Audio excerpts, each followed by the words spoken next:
Hoje, pela manhã, o pastor Nildo pregou a respeito do desenvolvimento da salvação. E é interessante que a gente não combinou, mas ele, na palavra pela manhã, falou a respeito de nós sermos luz do mundo, e eu já tinha preparado a palavra agora para a noite, para falar que nós devemos ser sal da terra. Eu até estava pensando e tentando lembrar, até conversei com os adolescentes. Eu acredito que eu já preguei em algum momento da minha vida a respeito de ser sal da terra. Mas hoje eu gostaria de apresentar uma ideia um tanto quanto diferente a partir do texto. Mas quando nós olhamos ser sal da terra, nós precisamos entender do que estamos falando. Talvez muitos aqui, sendo crentes de berço, conheçam muito bem a parábola de Jesus, a qual ele faz a analogia, a parábola do sal da terra. E Jesus, quando nós olhamos, pode passar? Jesus, ele apresenta várias e várias imagens no seu ministério. Nós temos o ministério de Jesus Cristo através dos evangelhos. Se você não leu, leia os evangelhos que você vai aprender muito sobre Jesus. Ali está o fundamento da nossa fé. 4 textos de 4 autores diferentes: Mateus, Marcos, Lucas e João. E desses 4, 3 são muito parecidos: Mateus, Marcos e Lucas. Por serem parecidos, nós chamamos eles de sinóticos. Interessante que ao longo da história, não sei se vocês sabiam disso, mas algumas pessoas tentaram inclusive oferecer uma mistura desses 3 evangelhos. Vendo que esses evangelhos são diferentes, um autor, por exemplo, criou o Diatessarão, que seria uma versão dos 3 misturados. Mas o fato de ter 4 evangelhos não é à toa. Jesus permitiu que 4 textos diferentes a respeito dele chegassem até nós, para que nós pudéssemos aprender de formas diferentes através de suas palavras. É interessante que as palavras de Jesus não são palavras à toa. São palavras de sabedoria com as quais nós podemos aprender cada dia mais. E quando nós olhamos para as palavras de Jesus, nós vemos nos evangelhos que Jesus conversava com todos.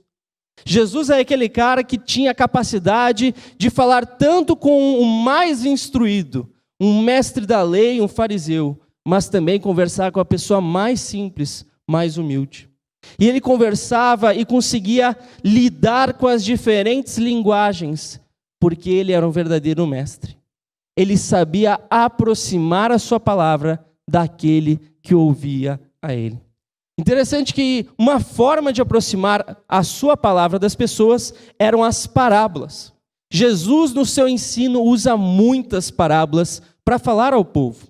E, de fato, interessante que ele usa as parábolas por conta da própria capacidade dos ouvintes. Pode passar?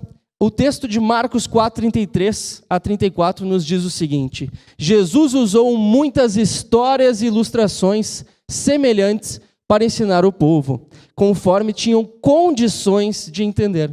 Na verdade, só usava parábolas para ensinar em público. Depois, quando estava sozinho com os seus discípulos, explicava tudo para eles. Esse é um texto muito precioso que nos explica como Jesus fazia, o método de ensino de Jesus. E Jesus tinha a sua metodologia. Se nós olharmos para o texto, pode passar mais um? E vermos os detalhes, nós vemos que histórias e ilustrações eram para o povo, que as parábolas eram para o ensino público de Jesus, mas depois ele sentava com os seus próximos, com os seus discípulos e explicava com profundidade. Então ele sabia adaptar as suas palavras a quem lhes ouvia. Isso é algo que não é fácil, gente. Eu digo por experiência própria, para quem não sabe, já preguei muito para adolescentes. É um desafio, é uma linguagem diferente. Cada dia surge uma gíria nova nessa piazada, né? Pregar para crianças, eu acho incrível o Marcel, gente, como ele tem aquela facilidade, a tia Edna, a Regina. É uma facilidade de aproximação de uma linguagem que não é simples, porque implica em você conhecer aquele que lhe ouve e se aproximar daquilo que diz respeito a ele. Jesus entendia o que estava próximo às pessoas que lhe ouviam. E essas pessoas eram o povo. Um povo simples, humilde, de camponeses e pescadores. Judeus da Galileia do primeiro século. É interessante que, apesar de Jesus, então, fazer essa aproximação, essa simplificação da sua mensagem para eles, muitas vezes essa simplificação nos parece confusa.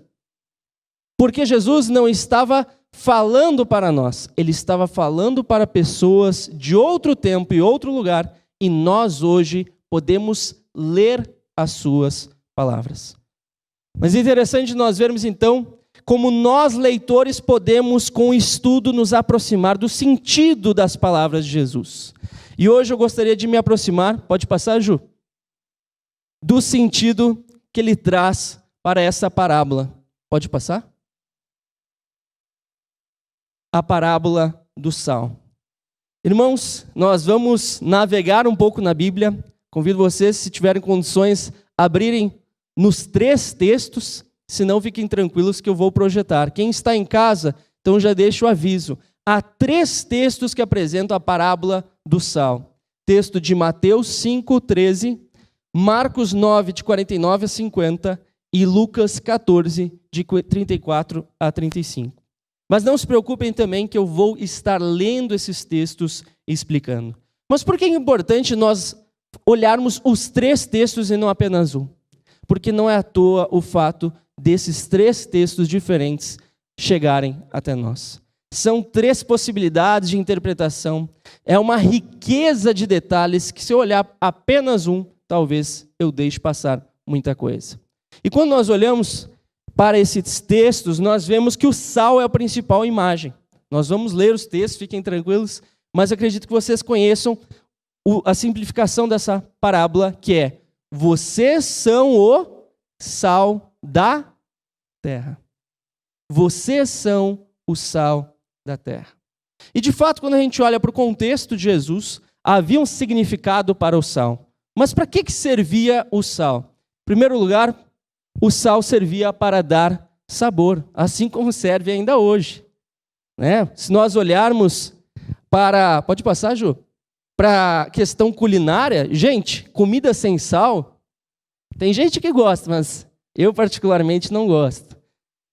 Quem já comeu a minha comida, minha esposa sabe muito bem, eu peso a mão no sal. E eu não provo ainda. Minha esposa fica brava comigo. Você não prova enquanto cozinha, né? Eu seria reprovado de primeira no MasterChef. Eu não gosto de provar, eu gosto, né, de ver se eu sei a medida certa das coisas. Se eu provar, não tem graça, eu vou saber se errei ou acertei, né? A graça é na hora de comer você ver que estragou a comida ou acertou. Mas é interessante que sem o sal, perde a graça. Estou vendo aqui o Bruno. Imagina, Bruno, um churrasco, né? Bruno gosta de um churrasco, igual eu, né? Eu sou gaúcho e gosto de churrasco. Imagina um churrasco sem sal. Desperdício de carne. Até um ovo frito sem sal perde a graça. Interessante que isso é bíblico, gente. Tá? Olha só, Jó 6,6 diz: ou comer-se-á sem sal o que é insípido, sem gosto? Ou haverá gosto na clara do ovo? Até no ovo a gente tem que colocar um salzinho para ter graça. Para ter um tompeiro, como diz o Jacan do MasterChef, para quem gosta. Para ter uma graça. Para ter um gosto. Interessante que muitos aplicaram isso à realidade do cristão como sendo o sal da terra. Nós seríamos, nessa perspectiva, o quê? Nós seríamos o que dá gosto à terra, ao mundo. Nós seríamos aquilo do nosso mundo que Deus olha e diz: ah, eu gosto do mundo porque tem ali o Bruno, porque tem ali a Grazi e o Rui. É isso que me dá sabor. É uma possibilidade de interpretação. Mas não é o único sentido do sal nesse contexto. Há outro sentido que hoje se perdeu um pouco, mas era muito importante. O sal também, gente, além de sabor, ele servia, pode passar, para preservar. Interessante, esses dias eu estava pensando, conversando com a Ju, me vem as coisas na cabeça, eu converso com a Ju, coitado, fica viajando junto comigo. E eu fiquei pensando, puxa, gente, já pararam de pensar como que era antes de termos geladeira? Como é algo assim fundamental na nossa vida, né? A gente estava conversando, porque a gente estava conversando a respeito de mudança. Eu falei, bom, amor, se a gente for se mudar, eu vou querer morar onde tiver geladeira, né? Esse é o básico, não posso dormir no chão, mas tem que ter uma geladeira, né? Comida é o essencial. Eu fiquei pensando, puxa, antes da geladeira, como se fazia? Uma das formas de se conservar o alimento era o sal. E de fato nós temos até hoje, pode passar, Ju, indícios a respeito disso, né? O charque ou a carne seca é uma carne feita originalmente para ser preservada, para durar mais. De fato, antes existiam outros métodos, além do sal. Por exemplo, eu tenho a experiência da minha sogra. Estava conversando sobre isso com ela e ela falou, Vili, lá no interior, quando eu morava, quando eu era criança, a gente botava a carne dentro da banha. E aí conservava. Não sabia que a banha também ajudava, mas é uma forma. Então é interessante que a preservação é uma função do sal também. No tempo de Jesus havia esse sentido. Até porque, para os judeus, era muito importante salgar a carne. Para os judeus era essencial, afinal o sal drena o sangue e os judeus acreditavam e acreditam até hoje, né, porque ainda existem judeus, eles acreditam que não se deve comer a carne com o sangue. Então, este hábito judaico levava eles a esse cuidado de sempre salgar a carne, que já era preservada. Nessa interpretação, muitos vão defender o quê? Que o que Jesus quis dizer é que nós somos o que preserva o mundo. Nós somos o que mantém o mundo existindo. Se olharmos alguns textos, né, a gente tem essa ideia de que Jesus só não voltou ainda por amor a nós, né, que o juízo só não veio sobre nós. Por quê? Porque ainda estamos aqui, porque Deus ainda quer nos usar. É uma interpretação. Mas há mais sentido para o sal. Tem mais utilidade. Outra utilidade do sal naquele contexto é que ele servia para purificar. Um sentido que hoje não é tão forte, mas existia e era muito forte naquele contexto de Jesus. Pode passar mais um. Vejamos, por exemplo, o texto 2 Reis 2, 21 a 22.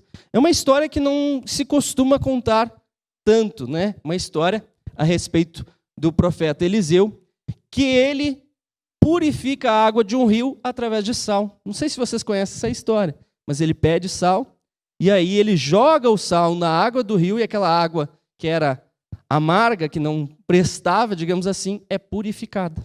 O sal tinha esse sentido de purificação. Todos os sacrifícios judaicos levavam sal. É quase como se as pessoas que estivessem fazendo sacrifício estivessem temperando a comida para Deus. É um pouco nesse sentido. É o preparo desse alimento, fosse carne, fosse o que fosse, era preparado com sal. Tanto é que se falava do sal da aliança, e a própria aliança de Deus com o povo, através dos sacrifícios, se chamava aliança de sal. Então havia esse sentido da purificação. Hoje ainda nós temos isso, né, digamos assim, na mística popular, né? A ideia é que o sal ele purifica, né? Aquela ideia de tomar banho de sal grosso, esses negócios, preserva até hoje, porque essa associação entre sal e purificação. Nesse sentido, muitos já interpretaram e falaram: o que Jesus quis dizer é que nós, cristãos, somos quem purifica o mundo. Nós que trazemos aí a pureza em meio ao pecado. Nós somos diferentes dos outros. Nós somos a luz em meio às trevas. Mas, meus irmãos, existe uma outra possibilidade de interpretação. Uma possibilidade que eu gostaria de defender agora diante de vocês e mostrar como ela faz sentido dentro do seu texto. Além de todas estas formas, o sal também servia como fertilizante. Interessante que o sal não era um sal qualquer. No contexto de Jesus, era um sal que era tirado ali junto ao Mar Morto, que era conhecido inclusive como Mar de Sal, por conta dessa salinidade. O Mar Morto a gente chama de Mar Morto porque a vida não se desenvolve tanto ali pela grande quantidade de sal naquele lugar. É ali o lago mais salgado do mundo. Não sei se vocês já viram fotos, é até engraçado de ver na internet as fotos do pessoal tomando banho e flutuando em cima do mar. É um mar diferente. Dali vem esse sal que não era bem sal, era uma mistura de minerais, os quais os judeus utilizavam para muitas funções, dentre as quais fertilizar o solo. E se descobriu que, de fato, o sal pode, nesse sentido, fertilizar o solo. Em grande quantidade, ele queima o solo, mas em pequena quantidade, ele fertiliza. E isso foi apresentado por um autor chamado Eugene Dietrich, na revista Biblical Archaeologist, o arqueólogo bíblico. E ele, como um arqueólogo bíblico, apresenta essa ideia e faz todo sentido dentro do texto. Então, eu gostaria de ver agora o texto junto com vocês, para nós entendermos o que Jesus queria dizer com vós sois o sal da terra. Quando nós olhamos o texto de Lucas 14, por exemplo, nós vemos que é estranha essa interpretação de fertilizar.